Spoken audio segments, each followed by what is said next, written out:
Welcome class. Chemistry के दूसरे chapter क्या हमारे आसपास के पदार्थ शुद्ध हैं का यह 11वां एपिसोड है। और पिछले एपिसोड में हम साधारण आसवन पढ़ चुके थे और लगभग प्रभाजी आसवन भी पढ़ चुके थे। एक बार उसको हम और रिकॉल कर रहे हैं कि आसवन का मतलब होता है कि दो मिश्रणीय लिक्विडों को अलग अलग करने के लिए इस विधि का उपयोग किया जाता है।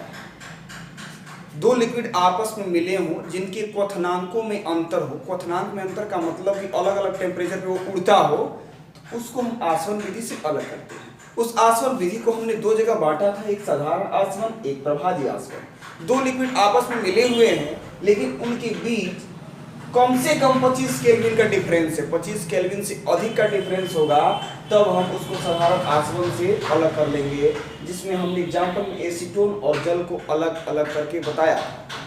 आगे प्रभाजी आसवन में बताया गया था कि अगर 25 केल्विन से अधिक होगा तो साधारण आसवन का उपयोग करेंगे, अगर 25 केल्विन से कम हो तब किसका उपयोग करेंगे। तो उसके लिए हमने प्रभाजी आसवन की चर्चा की थी। प्रभाजी आसवन में 25 केल्विन से भी कम अंतर वाले द्रवों को अलग अलग किया जा रहा था। उसमें हमने जल और एल्कोहल, एल्कोहल का मतलब स्पिरिट होता है, स्पिरिट आप देखे होंगे, जल और एल्कोहल को अलग अलग करने में इसका यूज किया गया था। उसमें डायग्राम दोनों में आपको बताया गया था। डायग्राम लगभग अभी स्पष्ट समझ गए थे, लेकिन प्रभाजी आसवन उससे भी स्पष्ट आप तब समझ पाएंगे जब आपको पेट्रोलियम का शोधन, पेट्रोलियम का रिफाइनिंग दिखा दिया जाएगा। पेट्रोलियम का रिफाइनिंग में होता क्या है कि सबसे पहला चीज कि उसमें दो नहीं बल्कि 5-5, 6-6 अलग अलग कंपोनेंट, 5-5 अलग अलग घटक हैं। उसमें कुछ द्रव भी हैं तो कुछ गैस भी हैं। एक ही पेट्रोलियम से आपका ईंधन तेल भी निकलता है, पेट्रोल भी निकलता है, डीजल भी निकलता है, केरोसिन तेल भी निकलता है, लुब्रिकेंट यानी कि मोबिल भी निकलता है, उसके बाद से प्राकृतिक गैस जो घर में खाना पकाते हैं वो भी निकलता है। ये सब चीजों को एक साथ निकालना, उसमें किसी दो द्रवों के बीच में 25 डिग्री से बहुत कम का अंतर है, किसी में अधिक का अंतर है, वो कैसे निकलता है उसको समझिएगा तो आपको प्रभाजी आसवन यानी कि फ्रैक्शनल डिस्टिलेशन समझ में आपको आ जाएगा। तो हम चलते हैं पेट्रोलियम के शोधन को देखने की पेट्रोलियम का शोधन कैसे किया जाता है। पेट्रोलियम के आसवन को समझने के लिए, पेट्रोलियम के प्रभाजन को समझने के लिए, पेट्रोलियम के शोधन रिफाइनरी को समझने के लिए आप इस डायग्राम को बेहतर तरीके से देखिए। वीडियो रोक के इसको अच्छे से पढ़ भी सकते हैं। ये एक प्रभाजक स्तंभ है और जो कच्चा तेल जमीन से निकलता है उस पेट्रोलियम के अंदर एक अवशिष्ट तेल भी होता है जो 400 डिग्री सेल्सियस गर्म कीजिएगा तो भी अभी हवा में उड़ेगा नहीं। उससे हम मोम भी बनाते हैं, जो मोमबत्ती वाला मोम या मोबिल बनाते हैं। और उसी में एक ऐसा गैस भी है जो 40 डिग्री सेल्सियस पे उड़ जाएगा। पानी कितना पे उड़ता है? 100 डिग्री सेल्सियस पे। ये 40 डिग्री सेल्सियस पे उड़ जाएगा, ये 400 डिग्री सेल्सियस पे उड़ेगा। अंतर देखिए, इतना अधिक क्वथनांक वाला भी और इतना कम क्वथनांक वाला भी इस पेट्रोलियम में है। अंतर कहिएगा कि अंतर कितना का है, तो यहाँ पे कह रहा है कि 40 डिग्री से कम हुआ तो पेट्रोलियम गैस हो गया, 40 डिग्री से अधिक हुआ तो पेट्रोल हो गया। 1 सेल्सियस का अंतर है। 40 से नीचे आएगा तो पेट्रोलियम गैस में चला जाएगा और 40 डिग्री से अधिक आएगा तो पेट्रोल बन जाएगा। 170 से कम पेट्रोल, 170 से अधिक तो केरोसिन। एक का अंतर है। हमने क्या कहा था कि 25 केल्विन से कम अंतर कहिए, 25 डिग्री सेल्सियस से कम का अंतर कहिए, उतना अंतर रहना चाहिए। इसमें तो मात्र 1 डिग्री का अंतर है। तो ये इसी प्रभाजक स्तंभ से ही अलग हो सकता है, इसको हम प्रभाजक स्तंभ कहते हैं। नीचे एक हमने भट्टी लगाया है और सबसे नीचे से पेट्रोलियम को दे रहे हैं। नीचे ही क्यों नहीं रख रहे हैं, ऊपर से क्यों डाल रहे हैं? तो एक बात ध्यान में रखिएगा कि जब भी प्रभाजक स्तंभ में गर्म होता है तो गैस ऊपर उठता है, न कि नीचे आता है। इसीलिए हम नीचे से दे रहे हैं पेट्रोल को। जब यहाँ से डाल रहे हैं तो इसको गर्म कर रहे हैं, जला नहीं रहे। बाहर से भट्टी है, अंदर पाइप है, पाइप में गर्म हो रहा है, 400 डिग्री सेल्सियस की टेम्परेचर दे रहे हैं तो पूरा गैस बन के यहाँ से उठ रहा है। गैस बनते हुए उठते हुए इसमें चला गया। 400 डिग्री सेल्सियस पे भी जिसको क्षमता है कि हम लिक्विड ही रहेंगे, 400 डिग्री सेल्सियस पर भी हम नहीं उड़ेंगे तो यहाँ से निकल के टप टप टप टप गिर जाता है। अब 400 डिग्री सेल्सियस पे जो अब उड़ने वाला होता है वो उड़ के थोड़ा सा ऊपर बढ़ता है। जितना ऊपर जाएगा उतना ही टेम्परेचर घटता जाएगा। तो इतना से जब ऊपर उठता है तो यहाँ पे जब आता है तो यहाँ पे टेम्परेचर का कितना रखा जाता है? 350 से 400 डिग्री सेल्सियस के बीच में।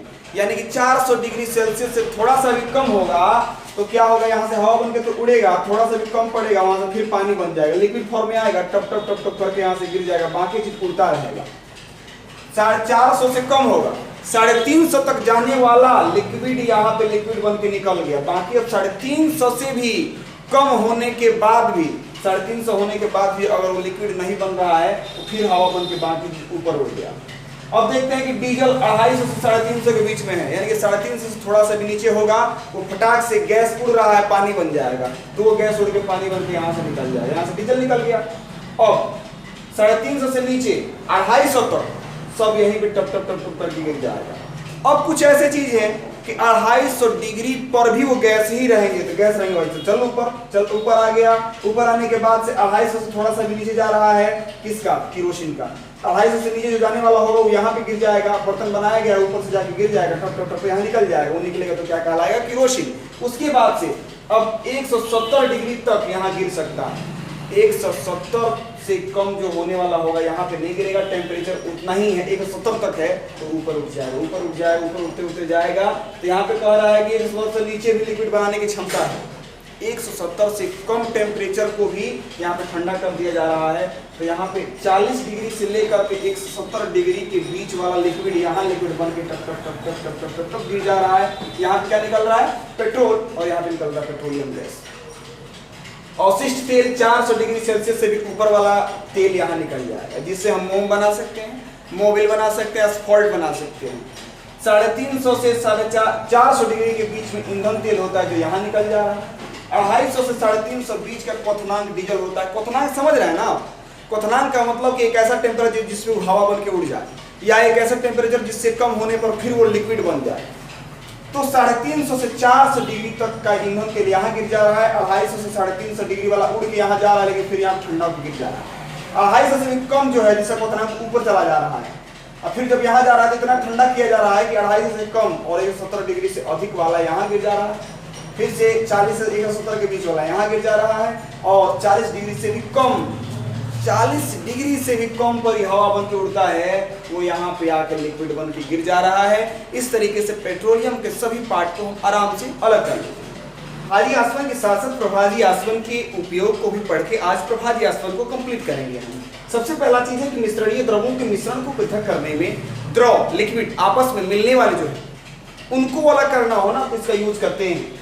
जैसे एसीटोन और जल और अल्कोहल मिला था आपस में, आप देखिए उसको अलग किया गया था। तो दो लिक्विड आपस में मिलने वाले हों, मिल गए हों, उनको अलग करने के लिए हम प्रभाजी आसवन का उपयोग करते हैं। सबसे बेहतर इसका उपयोग होता है पेट्रोलियम पदार्थों के प्रभाजी आसवन में। पेट्रोलियम में मिलने वाले लगभग 6 घटकों को अभी अलग किया गया है। अब देखें हैं कैसे अलग किया जाता है। आगे है कि वायु से गैसों के पृथक्करण में, इसका एग्जाम्पल और डायग्राम आपको नहीं समझाया गया है। वायु में नाइट्रोजन मिलता है, ऑक्सीजन मिलता है, कार्बन डाइऑक्साइड मिलते हैं, धूल कण भी होते हैं, धुआं हवा भी होते हैं, ये सब मिल करके हवा में काफी मिश्रण होते हैं। इनको कैसे अलग किया जाता है, इसके लिए भी हम प्रभाजी आसवन का ही उपयोग करते हैं। आगे है कि एसीटोन, जल और अल्कोहल, इन दोनों को हम पढ़े थे। एसीटोन और जल को साधारण आसवन से ही अलग कर लिए। क्यों अलग कर लिए? क्योंकि इनके बीच में 25 केल्विन से अधिक का अंतर था, इनके बीच में 25 केल्विन से अधिक का अंतर था। लेकिन जल और अल्कोहल को अलग करना जब पड़ा तो उसके लिए हमने प्रभाजी आसवन का उपयोग किया। क्यों? क्योंकि इनके बीच में 25 केल्विन से अधिक का अंतर था। लेकिन अगर तीनों को एक साथ मिला दिया जाए, कहा जाए कि साधारण आसवन से अलग कीजिए, तो करेंगे आप? नहीं कर पाएंगे। इसीलिए अगर तीनों एक साथ हो तो भी प्रभाजी आसवन, और ये दो एक साथ हो तो भी प्रभाजी आसवन। तो प्रभाजी आसवन का यहाँ उपयोग किया जाता है। सबसे अधिक अगर चर्चित उपयोग है इसका तो पेट्रोलियम पदार्थों के शोधन में, उनके रिफाइनरी में प्रभाजी आसवन का उपयोग किया जाता है। आज के लिए बस इतना ही। आज वीडियो को यही एंड करते हैं। आगे हम लोग का कल एक क्रिस्टलीयकरण विधि पढ़ना है, खत्म कर देंगे। बहुत जल्दी आपका चैप्टर भी खत्म हो जाएगा। मात्र 2 एपिसोड और आपको कवर करना है, उसके बाद ये चैप्टर लास्ट हो जाएगा। Thank you.